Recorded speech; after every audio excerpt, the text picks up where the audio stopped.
আমার বুক ভরা স্বপ্ন ছিল যে আমার গার্লফ্রেন্ডকে মুজিবুর রহমান কলেজে পড়াবো, কিন্তু দুর্ভাগ্যবশত তার চয়েসে মুজিবুর রহমান আসেনি, সেই জন্য আমার চয়েস থেকেও গার্লফ্রেন্ডকে বাদ দিয়ে দিয়েছি।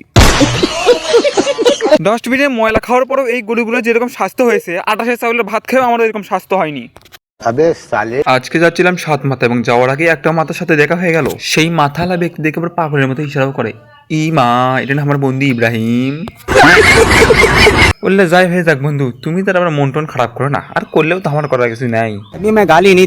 রাস্তায় রয়্যাল এনফিল্ডের শোরুম দেখলাম, কিন্তু পাম্পে তো তেল নাই, সেজন্য আমার গাড়ি কেনার ক্ষমতাও নাই। আমিও কয়েকটা মজার ইউনিক ভিডিও নিলাম, যাতে এলাকার ছোট ভাইদেরকে দেখাতে পারি এবং তাদের সামনে ভাব নিতে পারি যে আমিও বগুড়া গেছিলাম। তা হাই রে মাবু, বগুড়াত কিছু কিংবা যাম, আমি তো জীবনেও জানি চিনু না।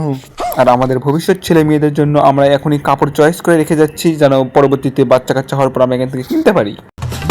যাই হোক, এখন হলে সবকিছু বাদ। এখন আমি আমার বন্ধুরা প্রশংসা করি, আমার বন্ধু বাবু আজকে আমার সগলি কি এটা 7 মাস থেকে মাখা খেলেছে, যদি মাখাটা স্বাদ আসলো না।